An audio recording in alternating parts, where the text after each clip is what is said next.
Hello and welcome.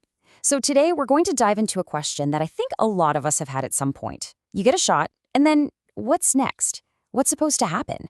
We're going to break down the official system that health organizations use to understand and classify every single thing that happens after an immunization. Let's get right into it. You know the feeling, right? We've all been there. You get a vaccine, and then you start wondering, is this sore arm okay? Is this little bit of fatigue normal? It can feel kind of confusing, but the goal here isn't to cause any alarm at all. It's to bring some clarity. And the good news is, there's a really solid, structured system designed to do exactly that. And to get that clarity, we're going to walk through it step by step. First, we'll define the official term for these events. Then, we'll look at the 5 categories they use to sort everything out. After that, we'll put common and severe reactions into perspective. And finally, we'll untangle a really important and often misunderstood difference in terminology. Okay, so first things first. If you want to study something properly, you have to give it a name.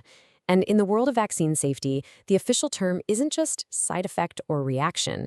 It's something much more specific, and you'll see much more neutral. And that term is AFI. It stands for an adverse event following immunization.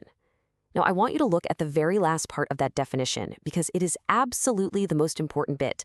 Does not necessarily have a causal relationship. This is the whole ballgame.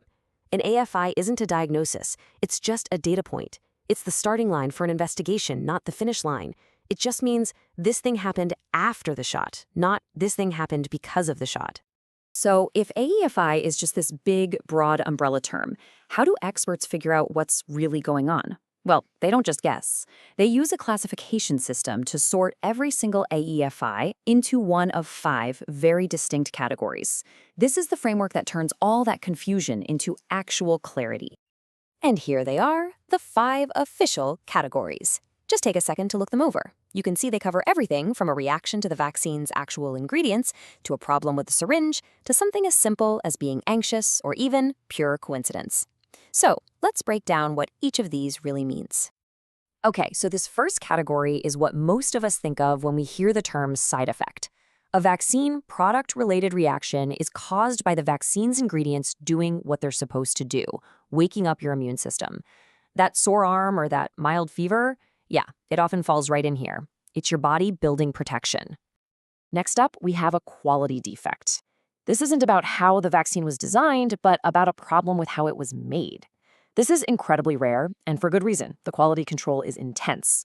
But the system is built specifically to catch any tiny flaw in a specific batch before it ever becomes a bigger issue. Now, Category 3 has nothing to do with the vaccine liquid itself, but everything to do with the process of giving it. We're talking about things like using the wrong liquid to mix it, storing it at the wrong temperature, or a non-sterile technique. The key here is that these events are almost always preventable with proper training and procedures. Number 4 is fascinating, isn't it? These reactions are caused by the fear of getting the shot, not what's in the shot itself. You know, feeling lightheaded, dizzy, or even fainting right after. That's often a physical response to the stress and anxiety of the moment. You see this a lot, especially with teens. And finally, number 5, the coincidental event. Think about it. Millions of people are getting vaccinated every single day. Just by pure chance, some of them are going to get a cold or a headache or develop some other totally unrelated health issues soon after. This category is for those events that would have happened anyway, vaccine or not. It's such a powerful reminder that just because 2 things happen close together, it doesn't mean one caused the other. Okay, so we've got our 5 categories. Now let's circle back to that first one, the vaccine product-related reaction, because let's be honest, that's what most of us actually experience. How do experts classify these reactions in terms of what's, normal to expect?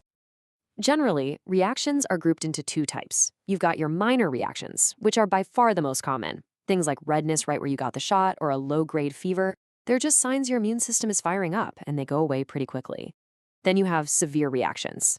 These are, by definition, much, much rarer and more intense, but are still very rarely life-threatening. And this table here really puts some numbers on it. It shows just how common and well-documented those minor reactions are. Just look at the DTWP vaccine for a second. Up to half of the people who get it might feel some local pain or get a fever. This data isn't some big secret. It's an expected, known part of the vaccine's profile, and it proves that safety systems are working because they are tracking exactly what's happening. So, while we're on the topic of reactions, there's one more piece of terminology that is absolutely critical to understanding any vaccine safety report.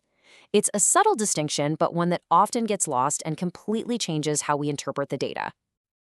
And it's the difference between severe and serious. Severe is all about intensity. You can have a severe headache or a severe fever. It feels terrible, but it might not actually be medically dangerous. Serious, on the other hand, is a very specific regulatory term. It's all about the outcome. A serious event is one that, say, requires hospitalization, is life-threatening, or results in a disability. So you see, a severe fever is not necessarily a serious event. Getting this distinction right is vital for accurate reporting. So, what's the big takeaway here? It's all about communication.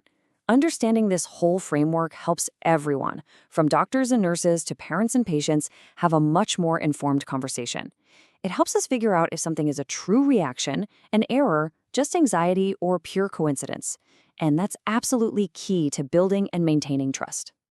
So I'll leave you with this question to think about. When you really see how this all works, you realize the system for tracking adverse events isn't designed to hide risks. In fact, it shows an incredible commitment to tracking everything no matter the cause. It's a system built not on fear, but on a foundation of transparency and safety. Thanks so much for joining me.